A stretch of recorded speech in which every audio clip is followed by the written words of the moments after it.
Welcome back to stage 2 of Cambridge Latin. We're going to take this video to introduce some of the new grammatical concepts that we have for stage 2, including a new case.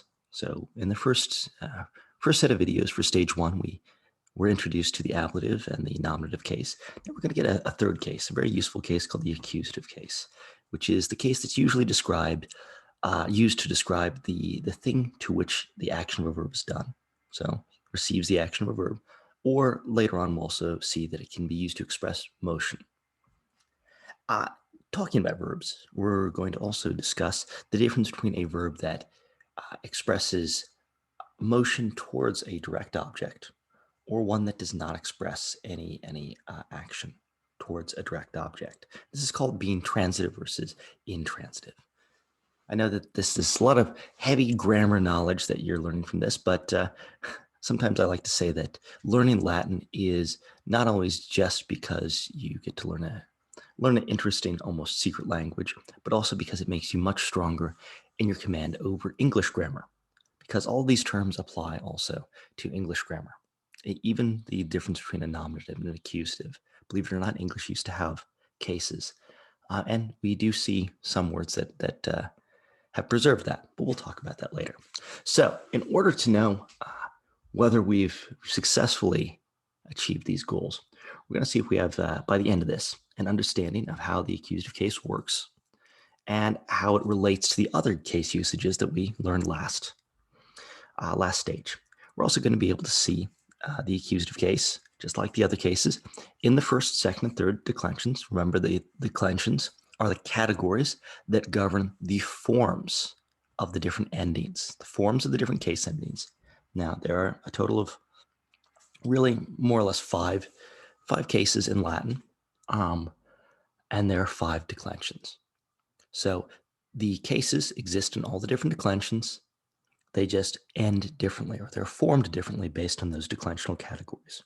So we're going to see the accusative included into this list that we've already started, and we're going to continue to develop our strategies for identifying these cases and their usages in the context of a Latin sentence.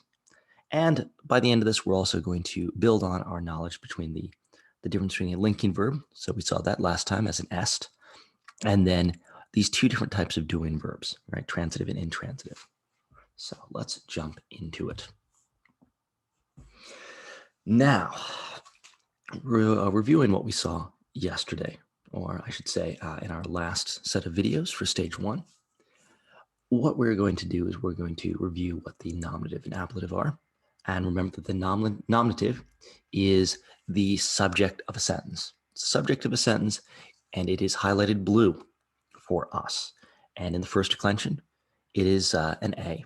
That's primarily feminine, a short A, I should say. In the second declension, it is masculine or sometimes neuter. And the difference between that is US versus UM. So servus being a male slave versus atrium. Atrium is a place. It doesn't have either grammatical or biological gender.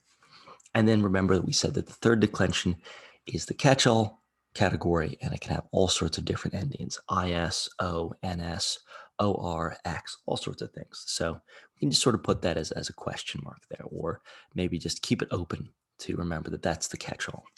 And the ablative, we talked about the ablative, which is orange, and how it is used to express location, although it's used later on to describe a few other things. For now, it's just going to be location, and it is often coupled with a preposition in to let you know that it means that it's happening inside of a space. And in the first declension, it is a long A. In the second declension, it is a long O. And in the third declension, it is a short E. Now, something that I didn't mention last time, although, I didn't explicitly mention it, is that Latin has a difference in vowel quantities. And what that means is that we are versus we I is they're different, and so they're marked differently. So is held longer than right? Or a short o, like hot, is different from a long o of for example, what would it be? Pope would have a long O, or even coat, although that's a slightly different sound. It's a long O sound. Now in English, this isn't differentiated. So they're just written the same as a long or a short O are the same. They don't have any accenting in English. Whereas in Latin, they're going to make it a little bit easier on you. And they're going to have this little line over the top of vowels that will let you know that it is, not just we are, but we are. Not just. And remember, for those of you who have seen Harry Potter, you'll remember Wingardium Leviosa versus Leviosa. That's the difference right there. Long A is the ablative, short A is the nominative. In horto is not in horta, right? Whereas in this short E right here, kane, it's not kana, it's kana, not kane, right? So a long E that'll have a line over it will be kane. And this is very similar to, for example, in English, if you have the word cafe, you notice that there will be a little accent over the top of the E because it's a French word, and that will let you know that it's a long E. So whereas English doesn't have it, other languages still do. So there's a difference between long and short vowels in Latin. That's the only type of accenting that we'll really see. This long mark, which is also called a macron, will be over vowels that are longer. Because Latin is not really a spoken language, you don't really need to worry about how you pronounce them differently, because you won't really have to pronounce them a lot. But they'll be very, very useful for you when you're reading Latin to be able to tell the difference. Okay, so really this is more for your ease in reading it than for you having to memorize what the sounds are differently. Alrighty. Now, that's just a revision bit for history. Now, let's go into talking about the accusative case. So, the accusative case is the case that is used to describe when an action is happening to something.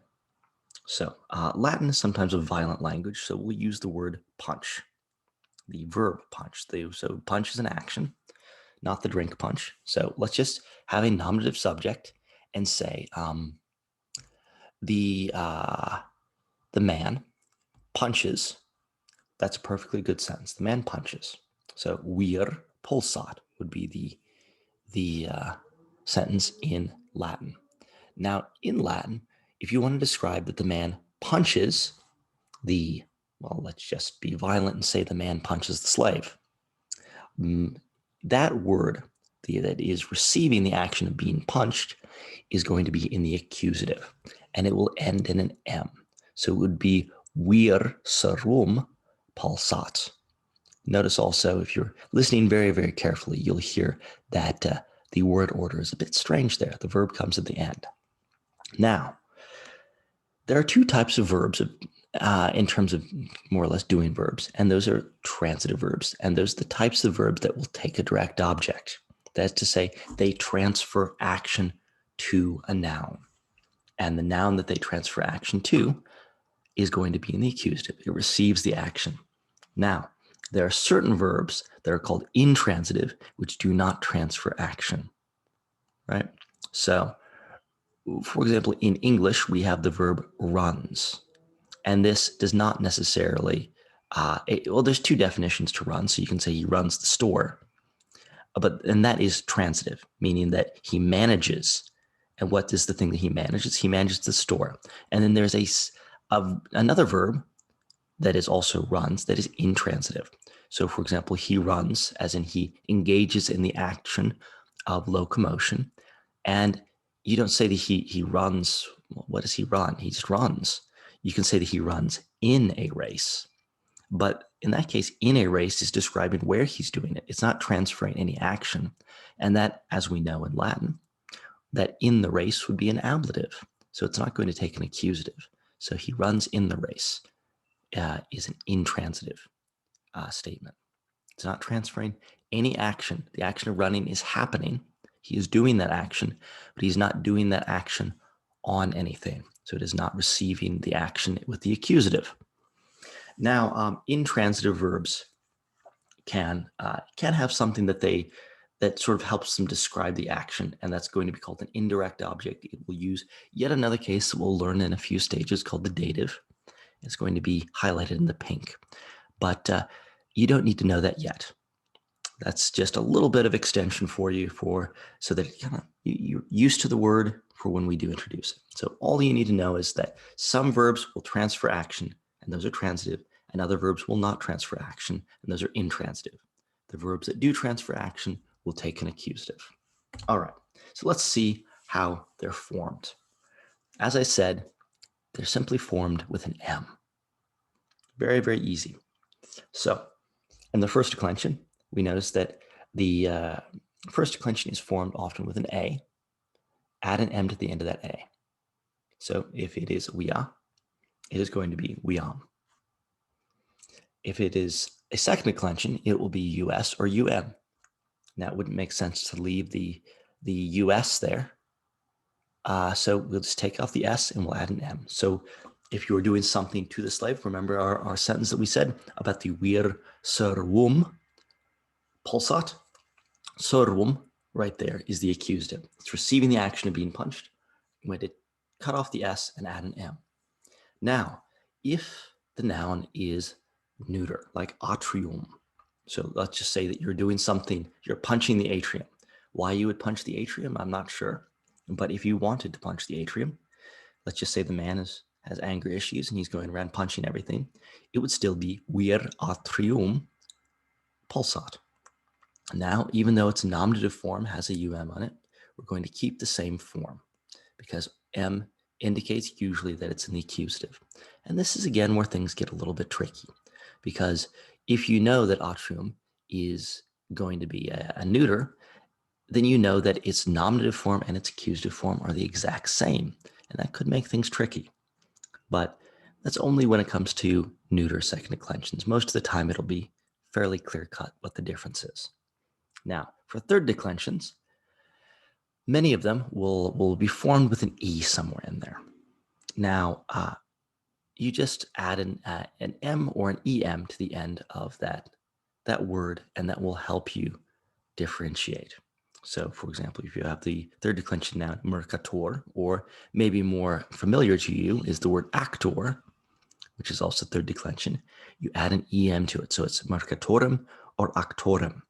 For a word like canis, it has an IS on the end. So you have to cut off that IS and you have to add an EM. So it's canem. Many of you might know the Latin phrase cave canem, which was found in Pompeii. And it's one of the oldest signs that means beware the dog. So the who should you beware of? And it's the dog, cave canem. That's the accusative direct object of the verb cave. Now, there are other third declension nouns that end in a vowel, and it would be very difficult to add an EM to grumio. It would sound something like grumioem, grumioem. And that's a bit of a mouthful. And the Roman speakers didn't like having a mouthful of vowels like that. And so they add an N. So it's grumionem. And this is a little bit difficult. You'll have to sort of memorize that they add in an N. The formal name for this is called a nasal infix. You don't need to know that, but if you want to sound very, very smart, then you'll memorize that certain third declension Latin nouns that end in vowels will take a nasal infix in order to avoid having an overly vocalized word. Now, there is yet another tricky thing, and this is, I remember I said that third declension, there's a subset of it that has X at the end. Remember I used the word Bellatrix, yet another reference to Harry Potter right there. Another word that is third declension is rex, and it has an X ending. And this x sound is really a combination of a G or a K and an S. X, x, right?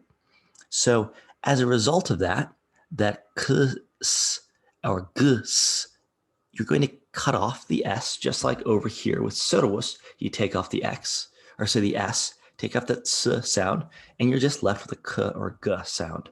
And that sound is what you add the EM to.